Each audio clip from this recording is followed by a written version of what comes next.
Don't start anything tonight, she said, then pulled her ex aside for a private catch-up and told me to find my own table. I found one. At home. I left the restaurant, packed my things, and moved out. When she got home 3 hours later, the apartment was empty. My note: didn't start anything. Just finished it. Hey viewers, before we move on to the video, please make sure to subscribe to the channel and hit the like button if you want to see more stories like this. Thanks. You know that feeling when you realize you're not the main character in your own relationship? I'd been fighting that feeling for 2 years with Sarah. She had this way of making me feel small, like my need for respect was actually just insecurity. If I asked who she was texting late at night, I was controlling. If I asked why she canceled our plans to help a friend, I was needy. I spent 2 years walking on eggshells, trying to be the cool, secure boyfriend she claimed she wanted. It all came to a head last Friday. It was supposed to be a celebration, my promotion. I'd booked a table at Lucia's, this impossible-to-get-into Italian place downtown. I was wearing a new suit. She looked stunning in a red dress I'd bought her.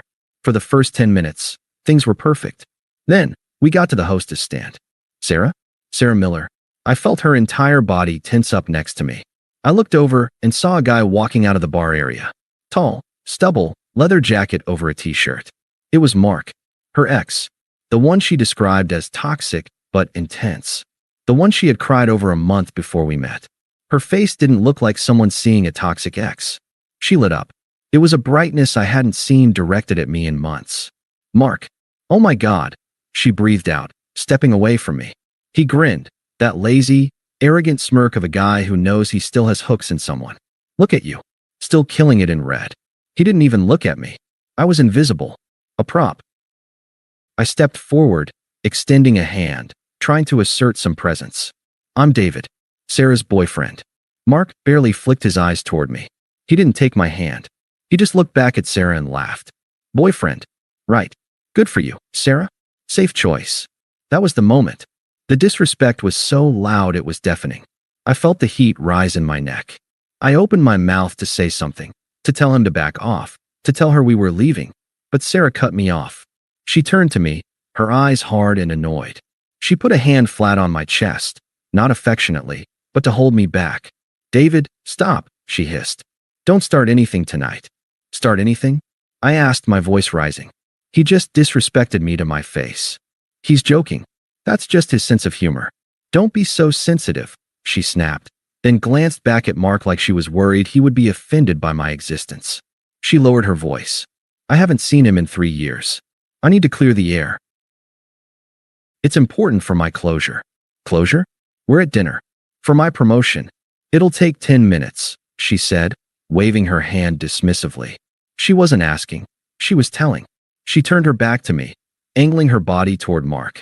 Over her shoulder, she tossed the grenade that killed our relationship. Just go find us a table or something.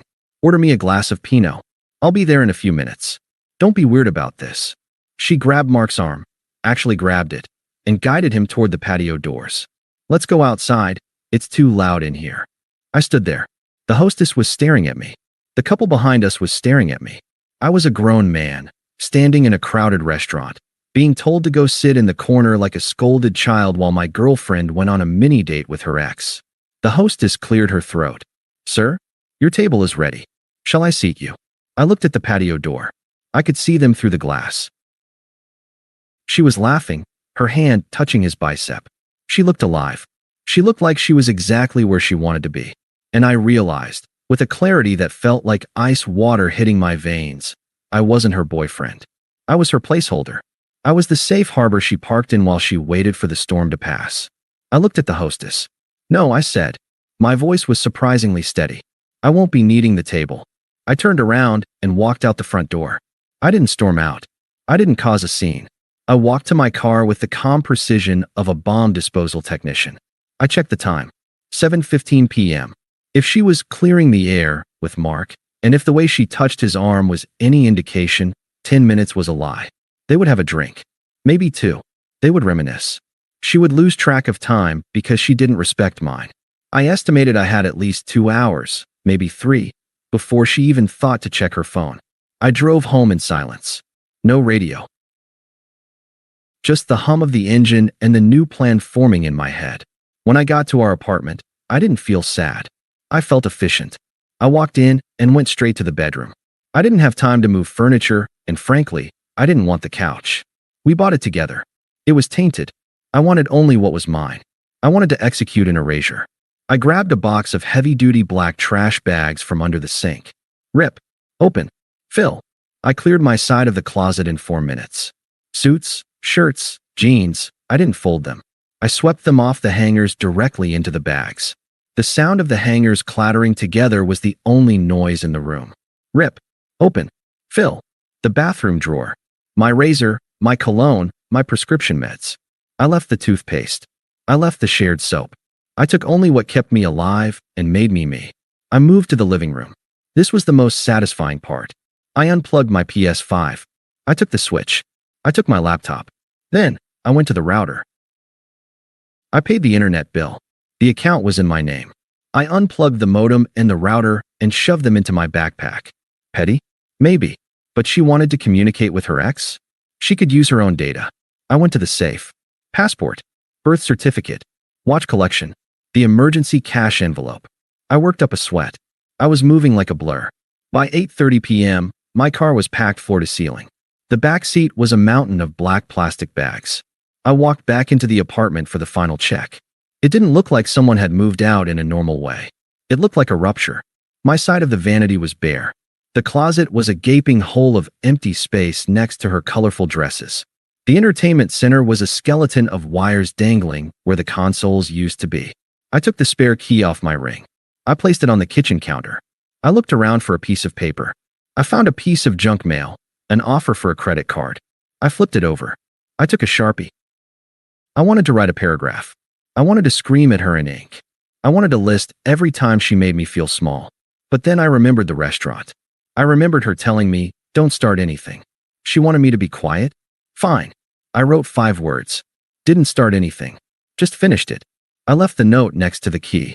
I walked out the door and locked it one last time. I got into my car, started the engine, and pulled away. At 8:47 p.m., my phone screen lit up. Incoming call. Sarah Redhart. I didn't decline it. I didn't answer it. I switched the toggle on the side of my phone to silent. I watched the screen glow for 30 seconds, then go dark. She was probably just now walking back to the table, finding it empty. She was probably annoyed. She probably thought I was in the bathroom or sulking in the lobby.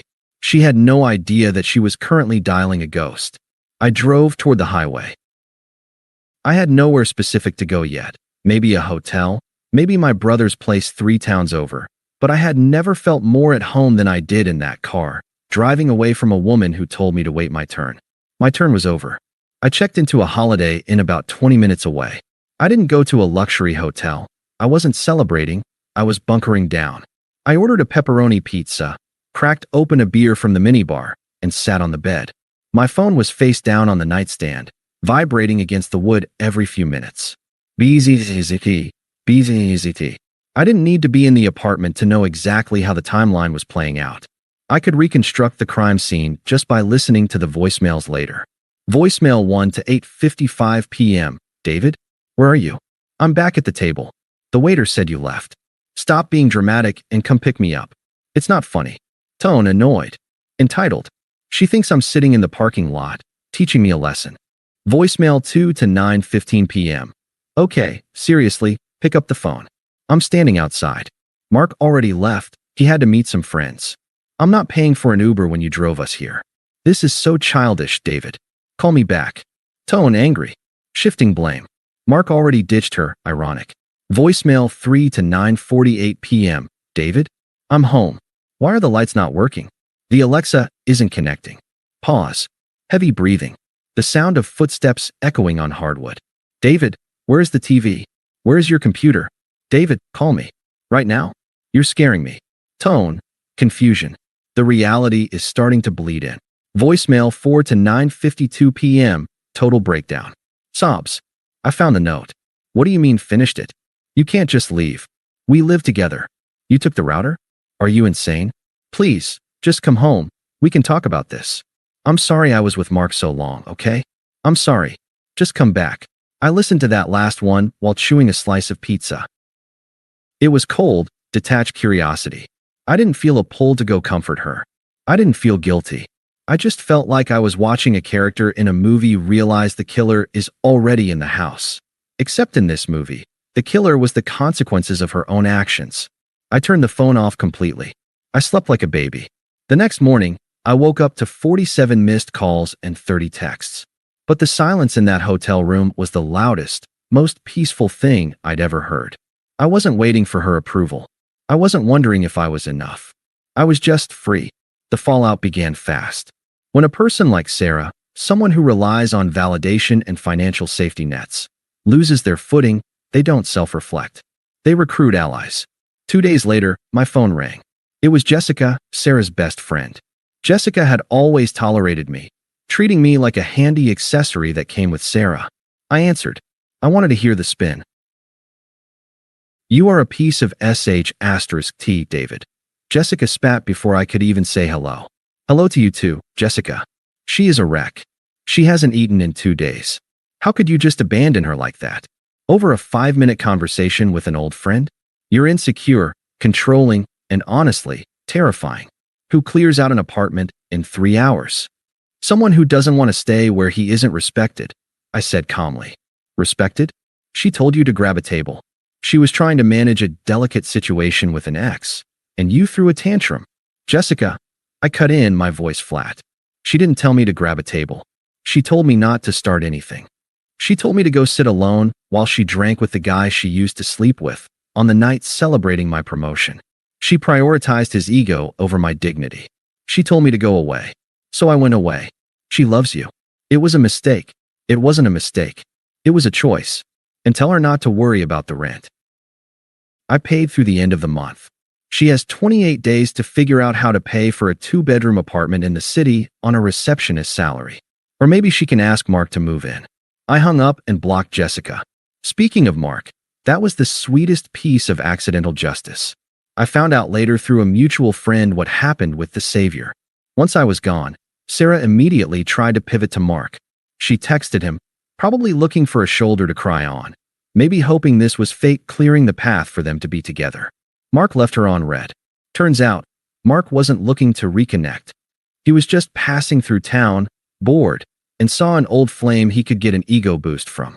Once he realized she came with baggage, a fresh breakup, a missing boyfriend, and high emotional needs, he vanished.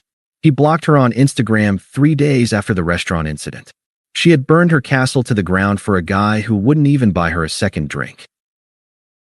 Then came the financial reality check. I made good money. I paid 70% of our bills. Sarah's salary barely covered her car payment, her student loans, and her shopping habits. Without my half of the rent, without me paying for groceries, Wi-Fi, and utilities, the math didn't work. She tried to stay in the apartment. I kept my distance, communicating only through email regarding the lease. I told the landlord I was vacating. 3 weeks later, I got an automated email from the leasing office. The full rent hadn't been paid. Sarah sent me one email during this time. No subject line. "I can't afford this place alone. You promised to take care of me. How can you be this cruel?" I didn't reply. I wasn't being cruel. I was just no longer subsidizing a life that didn't include me. She ended up having to break the lease. She lost her security deposit. Last I heard, she had to move back in with her parents. The same parents she constantly complained were suffocating and toxic. She was 30 years old, sleeping in her childhood twin bed, surrounded by boxes of clothes she had no closet space for. The placeholder was gone. And without the placeholder, the whole structure collapsed. It had been 4 months. My life had quieted down in the best way possible. I found a new place, a loft closer to the office, smaller but entirely mine. No shared aesthetic, no walking on eggshells. I killed it in my new role at work, free from the constant text anxiety that used to plague my afternoons. I was sleeping better. I looked better. I hadn't heard from Sarah since the email about the rent. I assumed she had faded into the background of her hometown. Another what-if story people tell at bars.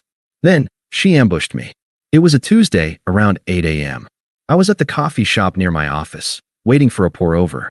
I was checking emails on my phone, feeling good in a tailored coat I'd bought with the money I wasn't spending on her credit card debt. "David." The voice was familiar, but thin. lacking the sharpness it used to have. I turned around. Sarah was standing there. She looked diminished. That's the only word for it. Her hair was pulled back in a messy bun. She wasn't wearing makeup, and she looked tired. Not, had a long night tired. Deeply tired. The kind of tired that comes from living in your childhood bedroom and arguing with your mother about laundry at age 30. Sarah, I said. My voice was neutral. Professional. Like I was greeting a vendor I had canceled a contract with. Can we talk? She asked. Her eyes darted around the busy shop. Just for 5 minutes? Please. I checked my watch. I have to get to work. David, please, she whispered. Her voice cracked. I need to see you. I need to explain. I looked at her. I didn't feel the anger I expected. I didn't feel the love I used to think was essential to my survival. I just felt a mild inconvenience. You can walk me to my building, I said. You have 3 minutes. We walked out onto the sidewalk. The morning air was crisp. She struggled to keep up with my pace. I messed up, she blurted out. I know I did. Mark, he was nothing. He was just a ghost from the past, and I got caught up in the moment. He stopped replying to me days after you left. It was stupid. I threw away everything for nothing. I know, I said, keeping my eyes forward. I miss you, David, she said, reaching out to touch my arm. I sidestepped it smoothly, not breaking stride. Her hand fell to her side. I miss us, she continued, desperation creeping into her tone. I miss our home. My parents, it's a nightmare. I'm sleeping in a twin bed. I miss talking to you. I miss my best friend. I stopped then. We were a block from my office. I turned to face her. You don't miss me, Sarah, I said, my voice calm and factual. You miss the apartment. You miss the safety. You miss having someone to project your insecurities onto so you don't have to deal with them yourself. You miss the placeholder. She flinched. That's not fair. I loved you. You told me to go sit alone at a restaurant while you flirted with another man. I reminded her. That isn't love. That's management. You were managing me. And I resigned. She started to cry. It wasn't the manipulative crying of the past. It was the realization that her old tricks were hitting a brick wall. Can't we just start over? She begged. Please. Just coffee. Just a drink. Let me prove I can be better. Let's just start fresh. I looked at her, really looked at her, one last time. I saw the regret, sure. But I also saw the entitlement still lurking underneath. She still thought she could negotiate my dignity. I smiled, but it didn't reach my eyes. Start over. I repeated. I leaned in slightly, delivering the final echo of the night that changed everything. Sarah, you were the one who told me not to start anything. You wanted me to stay in my lane, keep my mouth shut, and not make a scene. So I'm doing exactly what you asked. David, I'm not starting anything, I said firmly. I'm finished. I turned around and walked toward the glass doors of my office building. I didn't look back. I didn't check to see if she was watching. I walked through the lobby, swiped my badge, and stepped into the elevator. As the doors slid shut, hiding the street from view, I let out a long breath. I had finally found my table, and it was exactly where I wanted it to be. Thanks for watching. Make sure to subscribe to the channel and hit the like button. What do you think about this story? Share it in the comments.